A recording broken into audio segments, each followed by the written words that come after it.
Welcome back mga kalapatid dito sa Madlaloob TV. For today's video, abangan ng mga warriors natin ngayon galing sa Sariaya, Quezon. Ito yung forecast natin for today. Ayan, base dyan sa forecast, kailangan na nating magabang-abang. Dahil nasa speed na tayo ng 1.4. Tulak na naman mga kalapatid. So, headwind na naman, pa sideways.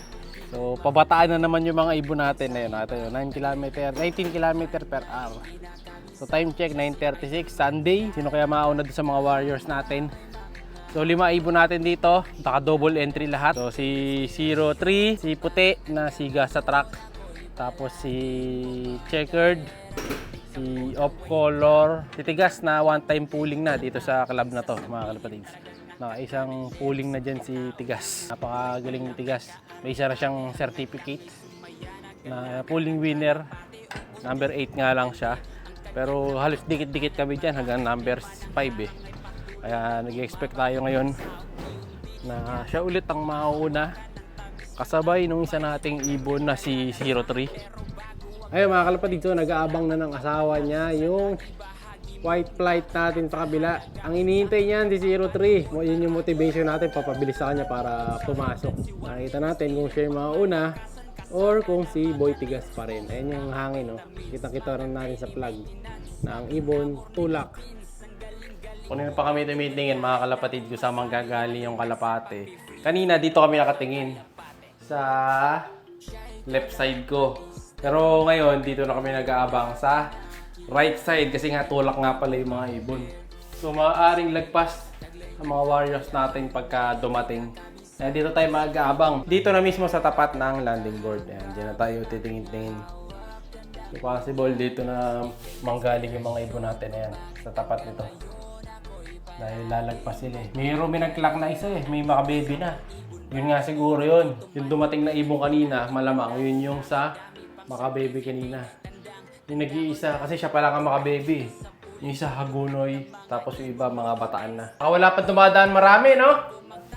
Hindi pa lumusot yung maraming ibon eh. Naggilid nga sila.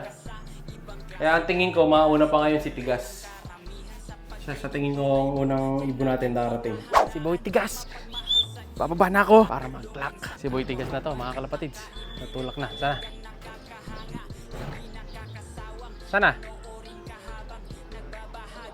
Nawala. Sa atin yun.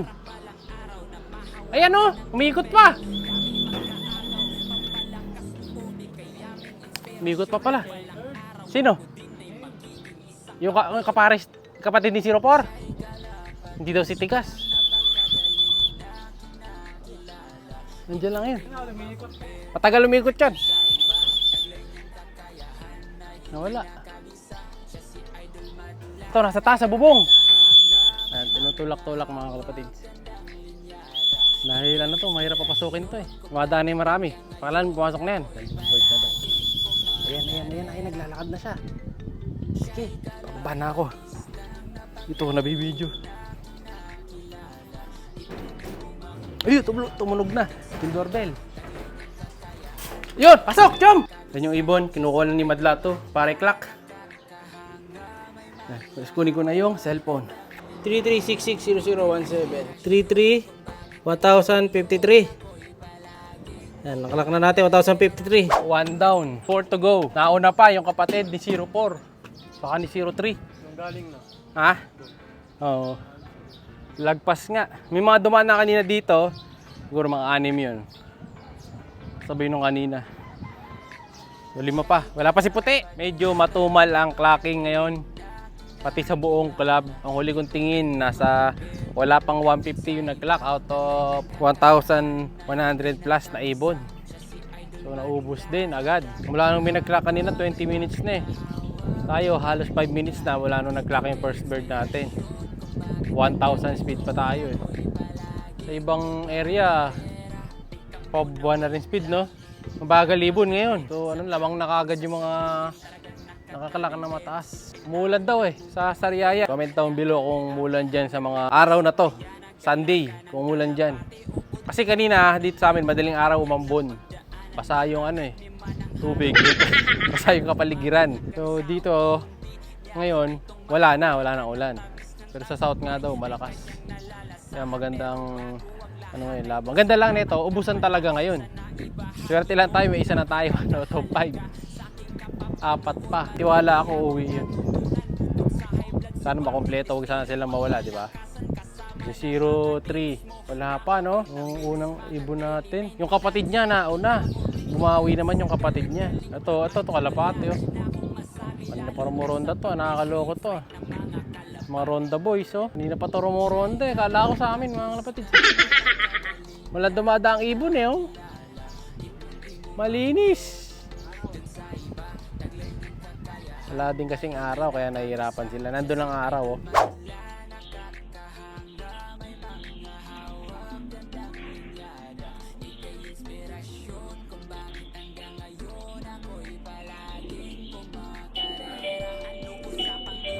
Ito, dumating na yung dalawa nating ibon. Narinig nyo naman. Tunog na ng tunog yung alarm. Kasi may kumakatok na sa taas. O, ito lang mga sa taas. Ayun mga kalapatids, dalawang ibon. Kitang-kita sa CCTV, dalawa. Isang batik, saka yung checkered. Parang si 03. Yan o, nadali sila ng smash race. Yan na, tunog ng alarm. Sound the alarm. Sige, pasok. First layer. Si 03 nga, saka si off color. Bana boy. Nalayo yan. Oh, yun. Second layer. Second layer again. Pasok. Tignan natin yung mga ibon. Kukulap pa tayo. Bali na. Dalawa pa, no? Ayun, pumasok na isa sa 03. Inom. Saan na isa? Ayun, nakapasok ko pa na. Dalawa, bumaba na. Umiinom na sila. Nalayo itong dalawa na to. Ay, pumasok agad sa viewing area, oh. Doon kagad tumakbo. Uli natin. Tanggalin na natin yung sticker. Ito, kunin natin. Alisin na natin yung sticker niyan. Nagputik ka. Ito, umikot kasi sila sa ulan, mga kalapatids. Ito, diyan natin masasabi na umikot yung ibon natin. Hindi ba siya, eh?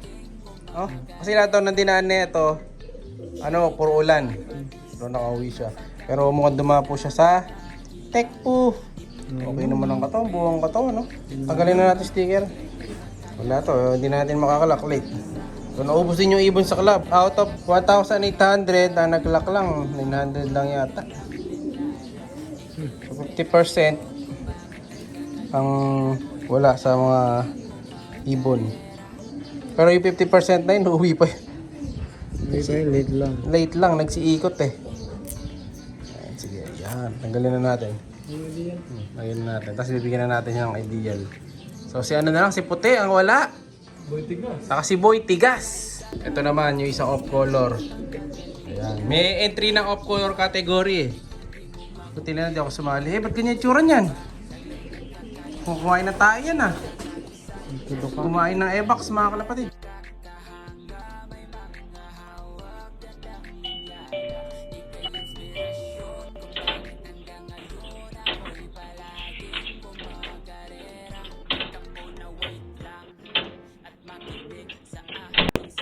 Alam natin mga kalapatids, ayan, nakita nyo na sa CCTV. Dumating na yung isa nating birdie na si Whitey. Ayun, nasa loob na siya. Yun, tumakbo na kagad doon, nakita ko. Subukan na natin ang ideal para ma-recover na. Sayang, live yan sa fan race. Ngaso nga, bumutas ngayon dahil nga smash race. So, okay lang yan, bawi na lang ulit. Next lap! Siya ay kalapatistang napakagaling na kinakilala.